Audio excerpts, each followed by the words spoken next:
everybody, welcome back to Kasima, your one and well to be equipped, encouraged, and ignited in God's Word. So I have talked about this woman so many times in so many videos since day one. Finally decided it is time that she actually graces the stage of Kasima, and clearly we're in a giggle fit moment because we're having so much aka so many nerves, but God is great. We're doing this.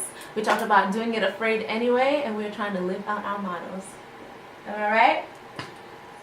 So, clearly, she's participating, but we're too giggly to answer.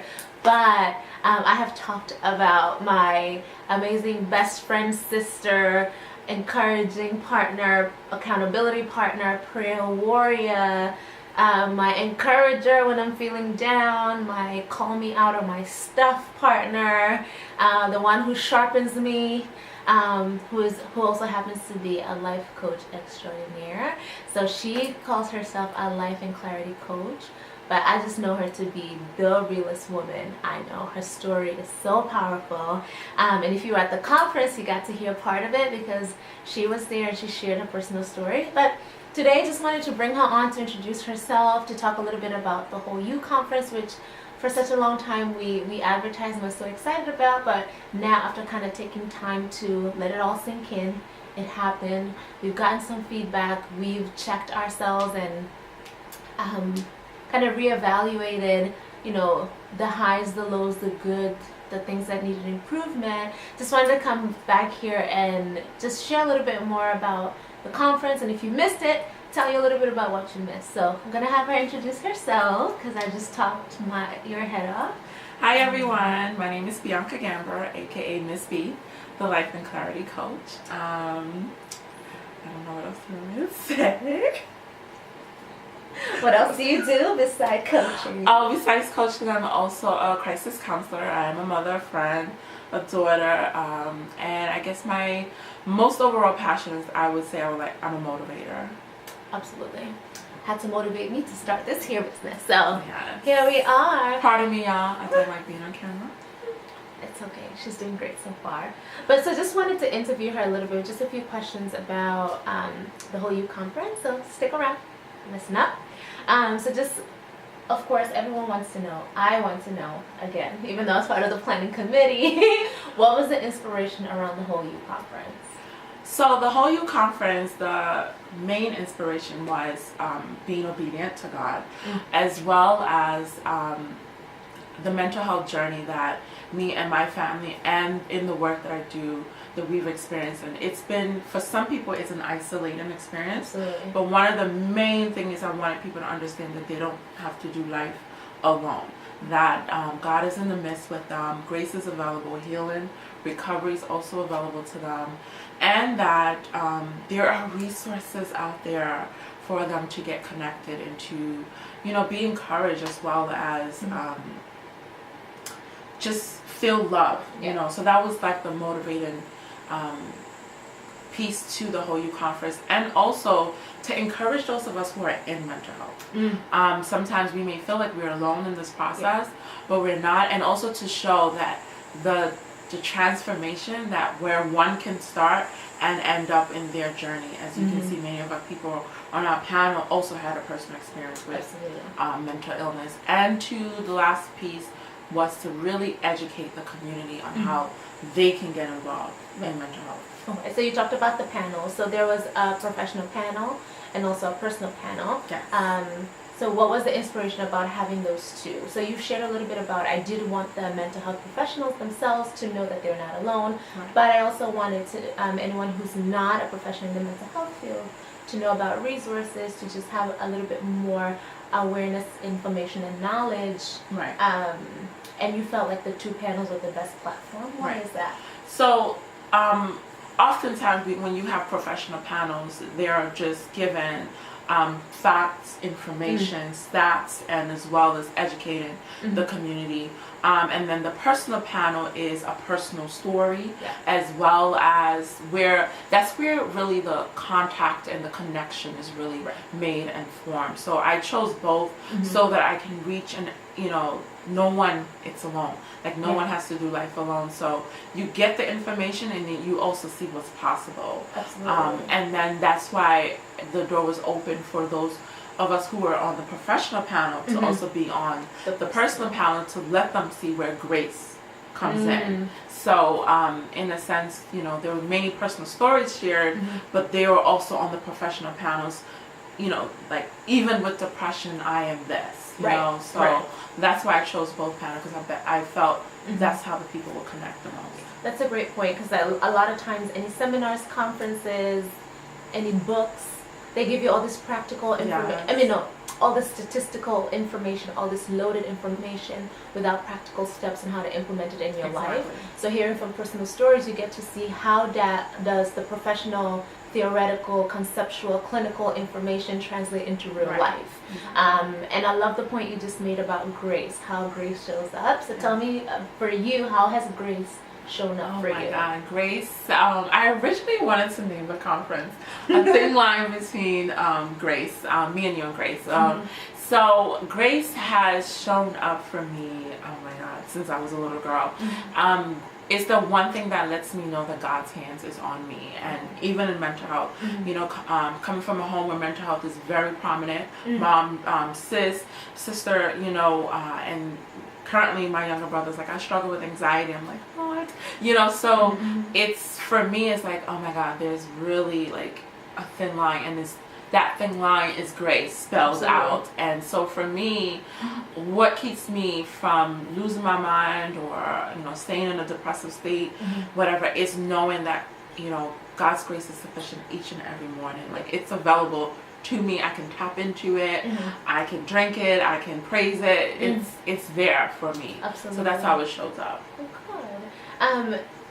I like that you said also in the beginning, like, what was the inspiration behind the conference, that it was obedience. So I have shared a little bit about how it took almost 10 years after in college, we talked about wanting to do this. So of course we hadn't conceptualized it yet, but that being something that had already been dropped in our spirits, and then it coming to pass like 10 years later. And then also just being like, seeking clarity, because we're both gifted in many different areas, and it's so easy to be like, wow, God, I want to have a conference and I'm going to do this conference on relationship. Who doesn't want to come to a relationship conference? But I know specifically, personally, that the relationship God wants me to focus on isn't just like between husband and wife, but there's so many other relationships that's being left unspoken. That's why we had the different segment: career, spirituality, parental, in the whole You conference, because God wants us to focus on the whole being of the person. So true. But also, one thing that was really impressive was how long it took for you to put the conference together. So can you share how much time, how much outreaching, what pools of support and networks you tapped into? And oh my God, so it's unbelievable. But even though it took us so long to actually do it, when we made the decision that it was being done, it was less like 40 days. 40 days. 40 days. And the support literally came from everywhere. Like, I put the request out on Facebook. And I got my speakers. Well, I told her she was speaking, but I got the rest of all. You heard that right? I got told, not asked. All the rest of the other speakers in one day. I got all of the speakers. I reached out to someone that I had not even known on Instagram, because I also know that she did mental health work, and I really tapped into the relationships that's a key point in mental health. The relationships that I have formed, and people from all walks of life just gathered to, do you need anything? It's to the point where I didn't even really know what I needed, but I just trusted because I was being obedient. Absolutely. And we've talked a lot before around there's a conspiracy in your favor. The moment you put action towards your vision, provision shows up. Like, out of the blue. Like you said, I put it on Facebook, and here we are in a day. Was able to book most of the speakers. Or this stranger who could have said absolutely no, I don't know you, no, I cannot involve myself with you, but everything came in alignment. This person was out of state also, and you know, good thing she has family. 2 people flew in from out of state to support this day, which was hosted for free. Which is another thing, which is another piece for wanting to make it accessible. And I know, you know, I have an inside look just because I was part of the planning committee with her, but just being able to kind of witness that was also a testimony of grace and faith, but also how God responds to that. But the power of, you know, just asking, right? The Bible talks about we have not because we ask not. So seeing how asking, putting it out there, trusting, believing, taking the necessary steps, all these positive outcomes were able to come out of that. But you know, you did have a short amount of time. Yes. And there were a lot of successes for that day. But also there were a lot of things that we noticed needed improvement. So talk a little bit about both. Like, what are the things that you feel went amazingly well? Some things that surprised you hadn't even anticipated to happen, but happened. And then some things where you're like, okay, I know for next time to do this differently. So one of the greatest feedback was, oh my God, you should have done, like, is there going to be more? And, you know, you should have done this, like, earlier. And also knowing that what gave me most joy was the safe space for people to actually share their experiences. Like the poet that, oh my gosh, you know, he did an amazing job. And just knowing that, you know, although we may have felt that we didn't do it earlier, it was at the right time, exactly when it should have happened. Right. Going with his testimony. Also, the surprises, like the gospel singer. Well, not even necessarily just gospel singer, but she sang a gospel song, and it just really touched my life as well as those that were there. And that was completely unplanned. The song was unplanned. Because we had last minute cancellations, but it worked out perfectly. Alignment is like the biggest thing. Oh my gosh. At that day was when God is involved, it aligns and it just trusts the process. Also, I wasn't anticipating so much of, like, I mean, my coach warned me, but what is next? So, like, I guess my number one feedback is when you're having a conference, have your next event already ready. Right? Because people were hungry, people were interested, and they were like, so, excuse me, what's next? How can I get connected? How can I stay connected with you or the team that's involved in this conference?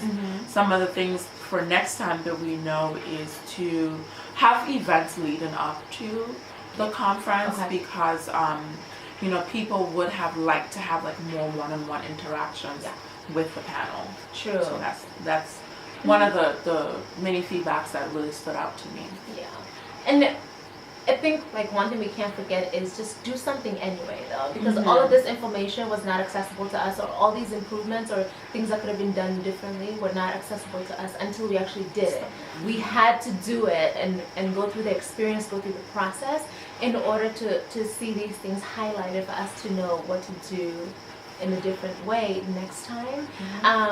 But one of the biggest questions that, or one of the biggest solutions we wanted to give to people is accessibility. Around, like, what resources to connect with, what supports you have accessible to you for free of charge, or you know, professionals, like, in terms of payment, in terms of getting services that are low fee or no fee. You know, this is how you get connected to that. But talk a little bit about your supports, because you just mentioned you have your own coach. So talk about, like, your professional supports, but also your personal supports, and what role they played in bringing you to this point you're at in your life. So I have a life coach myself. You heard that? Even professionals need life coaches. Yes. First of all, you're not a coach unless you have a coach. That's like the number one rule in coaching. And also, you know, I'm not perfect, but learning the accessibility of, like, personal care, self-care. So having this coach, so technically I have 2 coaches, right? 3 coaches. I have my spiritual coach, in the sense, who keeps me grounded, like, make sure I'm doing my Bible studies and heading to church. You know, I have the health coach, who is on this health journey with me and practicing what I eat, because that's very important in our mental health process, as as well as the life coach, which is for entrepreneurship, women empowerment, as well as self-care for those of us who are overachievers. Watch my last video about self-care. Yes, it is very important, even if it's just doing, like for me, reaching out to my friends, talking, reading. Currently I can't have a bowl of ice cream or anything like that, but chocolate, you know, I talked about that even at the conference, like knowing when these things are out of balance, then you're also out of balance. Right. But yeah, those are the things that I practice to keep me whole and to, you know, staying connected to, it may not necessarily be your personal family, but the family that loves you. Choose those that choose you. Ooh, That's like like my number one key to staying grounded in this work.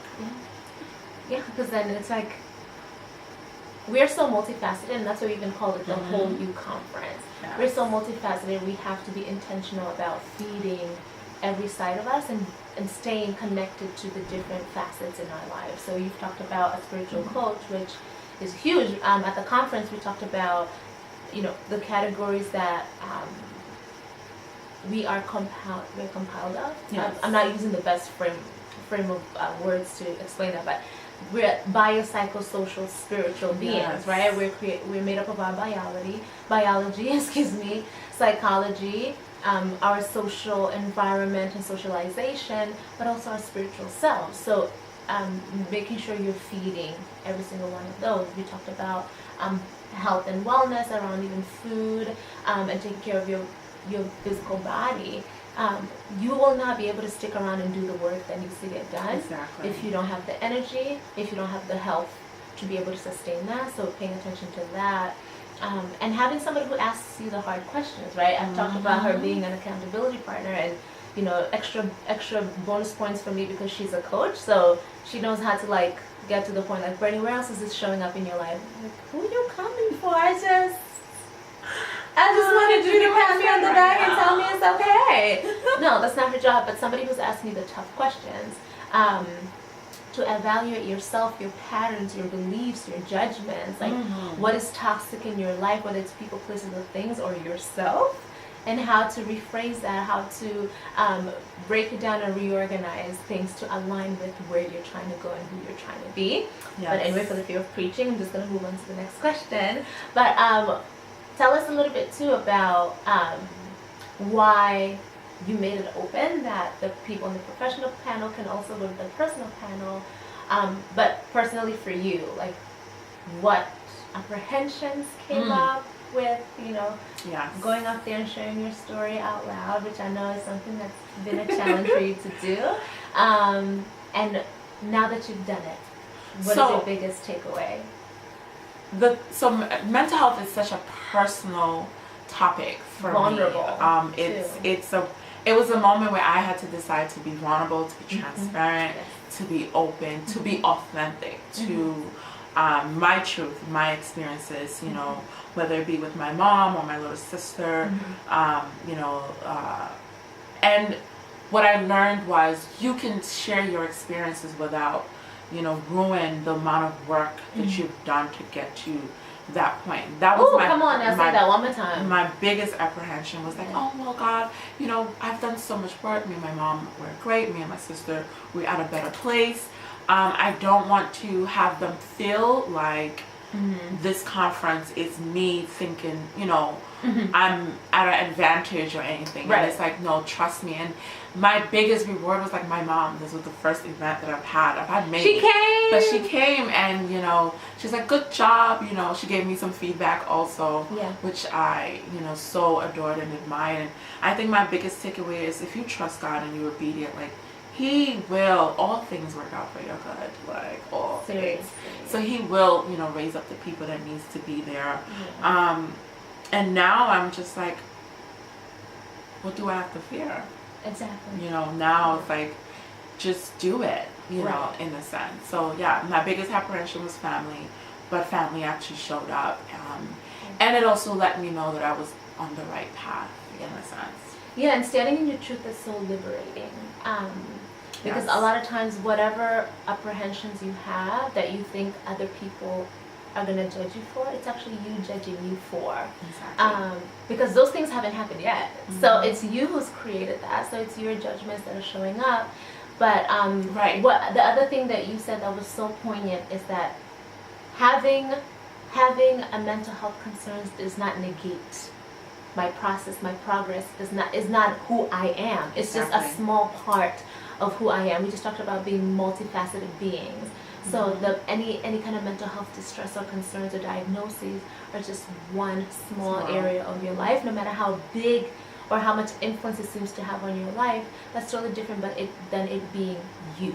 And it's something that you are stuck with forever. You know, something that comes up even with the students and the clients I work with is that, you know, I don't want a diagnosis because I'm going to be stuck with it forever. I was like, a diagnosis is just a description of behavior. Right. So diagnosis, label or not, you are living with the distress of those concerns. So whether or not we label it, it's just a crisis that's happening in this present moment. And you get to shift. Right, and you get to shift. There are so many tools that help you moving towards kind of the kind of life you're looking to live versus where you find yourself now. Right.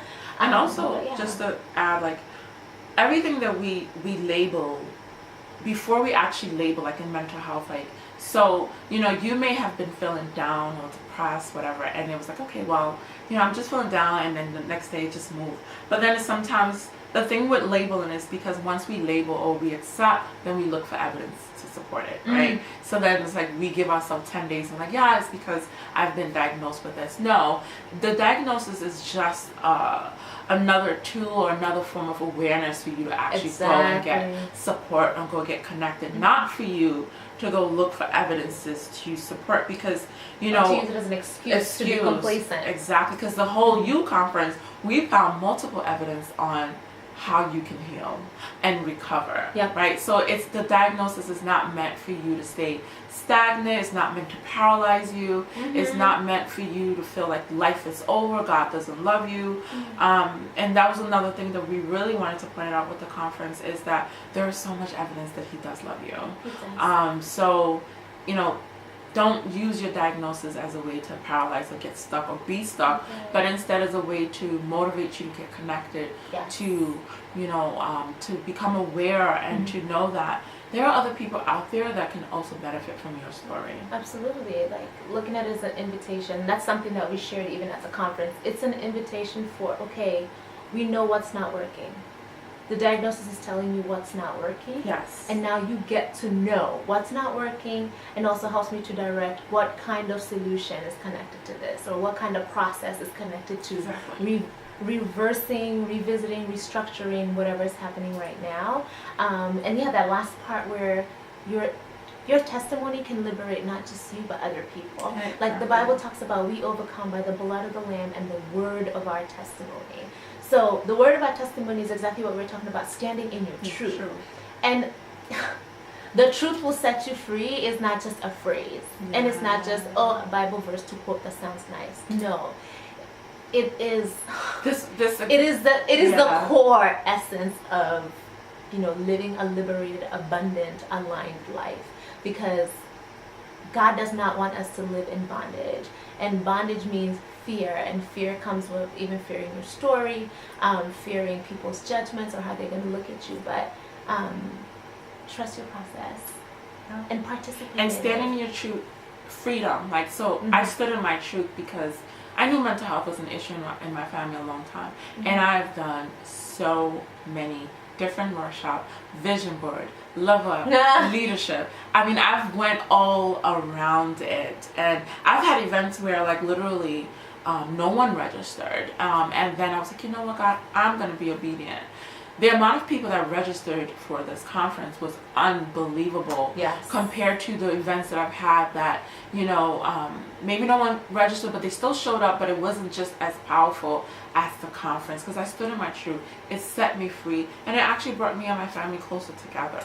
You know, so stand in your truth, be authentic, be open. Don't place judgments on yourself that limits you from experiencing God's grace. And with that, I don't need to say much more than that. Just let that sink in. And I'm going to put all her information below for how you can contact her. I'm going to put her social media handles, her website, even her email. Communicate with her, talk to her, ask questions. It doesn't hurt to reach out. You don't have to make a decision on the spot. But the more informed you are, the closer you are to the liberation you seek. So until next time, lovelies, goodbye. Thank you.